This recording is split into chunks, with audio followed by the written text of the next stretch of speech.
Hello, everyone. My name is Tim Mossman. I'm from Simon Fraser University in Vancouver, Canada. Very happy to be here at this virtual JALT conference. In this session, I will engage with the theme of the conference for this year, Communities of Teachers and Learners, by presenting a discourse analysis of how one immigrant student from Hong Kong studying at a university in Canada invokes her identity as a member of the local Chinese community in Vancouver when composing an essay. The data from this presentation is taken from a larger study that examined the processes of identity construction for immigrant youth in Canada. So what I'll cover in my talk today is I'll give you some background information about Vancouver and the university where I conducted the study. Then I'll go over my research questions. After that, I'll briefly explain my theoretical frames of reference, then move on to my methodology. I'll tell you more about my participant before I get to the data and the analysis of that. And then I'll conclude with some concluding comments. So the university where this study was conducted is in the Metro Vancouver region. And what we see on the right here is a geographical representation of the lower mainland, or Metro Vancouver, which includes Vancouver and its suburbs. And what we see is the darkest areas on this map represent areas where people speak a language other than English or French, which are the two official languages of Canada. And so we can see that there is tremendous diversity where people speak languages or immigrant languages other than English or French. Again, those darkest blue areas represent these clusters of areas where people speak immigrant languages, just to give you an idea of the linguistic diversity of the lower mainland area.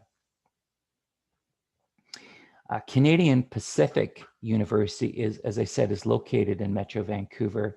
And to give you a snapshot of the linguistic diversity there, 20% of the undergraduate student body are international students. According to an undergraduate student survey, 15% of respondents reported not speaking any English at home. And 42% of the undergraduate population reported speaking English as an additional language. So there's tremendous diversity, both culturally and linguistically, in both Vancouver and at CPU. On to my research questions. I was interested in exploring what types of identities and representations of self and other, how those are made in the processes of becoming and being an immigrant student in Canada. I'm also interested, secondly, in what meanings immigrant university students attribute to their identities. The theoretical frames of reference have to do with how I conceptualize identity in applied linguistics literature. So briefly, I've listed some scholars here that I included in my lit review. Read the bottom left corner. I'll go from the bottom left corner from clockwise. She uses a metaphor that identity is a process of fastening, of unfastening, and refastening. The work that individuals do to claim insider status for themselves is identity fastening. And identity unfastening happens when individuals move from one place to another where rules for membership are different. Bonnie Norton from the University of British Columbia has done a lot of work in the area of identity. She describes identity as a social process that's constructed across time and space. Buchholz and Hall, as well as Benwall and Stocco, and Fitzgerald and Housley conceptualize identity as being constructed through interaction. Phan, 2008, her study of Vietnamese students in a TESOL program in Australia argues that there's room also to conceptualize identity as a root or a core on which new values are constructed. And in Phan's study, her participants' sense of self was linked to their membership in or a sense of belonging to a national cultural identity, which unites members of society. For my methodology, I use membership categorization analysis, which is a type of discourse analysis, which was developed by Harvey Sachs. Since Sachs, several other authors have contributed to this growing field of discourse analysis. It's essentially interested in how participants make identity categories relevant in and through interaction, and in doing so, how they display their understandings of their social worlds. MCA gives us an insight into what Hester and Eglin refer to as culture in action, which is how participants play a role in actively constructing and maintaining cultural norms that shape their social lives. And so MCA's attention to the identity categories that participants in an interaction or in a textual interaction invoke or make relevant provides analytic value in terms of exploring the process of identity construction among the research participants in my study. The data that I'm going to analyze, I collected data from interviews, focus groups, visuals, and also informal and formal writing. This is some formal writing that my participant, Chloe, which is a pseudonym, Chloe did for one of her courses. And the task for her was to reflect on her experiences in the formal education systems prior to coming to CPU that are related to 4 mechanisms in educational settings, which are authority, reproduction, recognition, and resistance. So now I'll move into the data and share the excerpts with you. Before I do that, I'll tell you a little bit more about Chloe. So 3rd-year student, immigrated to Canada when she was 12 years old from Hong Kong. In Hong Kong, she did 6 years of formal schooling, and she completed her education here in Canada in the public education system. And she described as being fluent in Cantonese and English and visiting Hong Kong at least once a year. So here's the first excerpt that I'm going to focus on. And I chose this excerpt because it is interesting, and it shows how Chloe reportedly constructed her identity during her early years when she just came to Canada, and how she relates back to that time in her life. And one of the ways in which she constructs her identity is through the use of pronouns such as us and we and our. So she uses deisis to do this, which I'll talk more about in a moment. So I've called this first fragment Our Own Country. And so what Chloe is doing here is she's just finished talking about her experiences in the Hong Kong school system. And now she's transitioning to Canada with, on the other hand, in Canada. She introduces the reader here, but with this topic sentence that, one of the most noticeably resistance is the resistance of getting along with classmates from other race, as compared to in Hong Kong, where her classmates were very similar to her. She goes on to talk about in lines 3 and 4 that in Canada, one of the big differences is that there's many students from around the globe. And because of that, in line 4, she says, one of the concerns for many immigrants is the fear of losing their identity and being forced to adapt to a new status in a new country. And then she goes on to explain that many of us are resisting losing our own culture and accepting new ones. And then she says, for that reason in line 10, that many of our parents would send us to Chinese school to continue learning about our own country. And then she says, we didn't really like going to school and learning Chinese, but it was this place where the only place where we felt it could provide us with knowledge and language of people from our own culture and our own culture and language. But what is very interesting about how she constructs her identity, again, is through dices, these pronouns that are contextually dependent. The meaning is contextually dependent.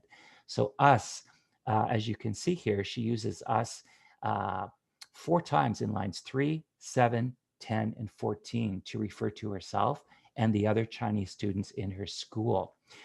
She refers to immigrants, constructs herself as an immigrant in line 4. She refers to our parents, we in line 13, and people from the same culture. So she introduces us to this cast of characters from the social network of her new school environment in Canada. And by employing these dices terms, us, 6 times, she asserts her membership and affiliation to the category Chinese immigrant, and also excludes her membership in other groups in her new school environment. What is interesting about this is by repeatedly orientating to these terms, she creates this or constructs this cohort of immigrant students, Chinese immigrant students from Hong Kong, who are distinct from their local student counterparts. And she says, you know, we practice different rituals and habits in line 4, but they're bound by their shared cultural practices. And in line 10, she invokes Chinese school. And we can see her identity as a speaker of Cantonese becomes relevant here. Despite her reporting not liking homework and tests at Chinese school, what she really liked is being able to socialize with other students from the same culture in line 14. And so she describes Chinese school as the only place where she could gain this cultural knowledge and socialize with other Chinese speakers. And by doing that, she emphasizes her identity as what can be understood as kind of like a core or root Chinese identity. I'll move on to the second excerpt. The second excerpt continues where this one left off. And so here, Chloe again says, because of this, my friends and I would continue to make friends with people that came from our own country. Again, she is constructing herself as an immigrant from Hong Kong and refused to become close friends with people from other races. So what she is doing here in the second fragment is she positions the students at her middle school in a bifurcated categorization, us and them, constituted by differences in country of origin and race. We get people that came from our country in line 15, and between her and her Chinese school friends. And so by doing that, she accentuates her own and her group's unique identity positioning. And Buchholz and Hall refer to this type of move as an objective, not as an objective and permanent state, but as a motivated social achievement. She again continues to use these pronouns to construct her identity as being part of the group. So she highlights this common bond she reportedly had with the other Chinese classmates. And we can understand this as being a strategy that she uses to secure her identity as a Chinese in the face of the unavoidable challenges associated with moving to Canada, one of which was being forced to adapt to a new status in a new country in lines 5 and 6, which we saw in the previous excerpt. In the conclusion, starting from line 25 through 27, she summarizes her experiences in the formal education system in Canada. She does that by retopicalizing what can be read as an ethnically contingent Chinese identity when she says, as immigrations, we. By reinvoking the terms we in lines 25 and 26 and our in line 19, Chloe reconstructs her group identity as an immigrant Chinese student and displays an orientation to a shared ancestral identity. And not being able to get along with students outside her inner circle and not accepting other cultures are two reasons Chloe offers to explain why we are alienating ourselves in line 26, which I think is a very interesting use of the term there, alienating. I think she meant alienating there, but alienating ourselves, I think is quite interesting. So in summary, I asked these two questions. What identities are made relevant in the process of becoming an immigrant student, and what meanings do immigrant university students attribute to their identities? So I think two things, difference and belonging, we can see in the data there. Difference played, I would say, a key role in her identity construction. Her sense of self was closely related to how she constructed herself as distinct from others in terms of race, in terms of language, and in terms of social practices. And secondly, another way in which she constructed her identity is through belonging, that Chloe pursued relationships with other students she perceived as culturally similar. Chloe's first language and culture were important resources that helped her feel a sense of solidarity and create community in Canada and contribute to a sense of nationhood and belonging, giving her a sense of stability in Canada. And the central way that Chloe accomplishes this sense of difference and belonging is through of dices, these pronouns, us, our, and we. Again, dices being one of the ways that speakers in interaction, how they relate their contributions to the context of what's happening in the here and now. And so it's the situation, space, and time reference that she uses. And so through dices, she establishes a cohort of Chinese immigrant students that are distinct from their local student counterparts, creating an us-them type of binary. Thank you for listening, and I'll be happy to answer any questions that you have. Thank you.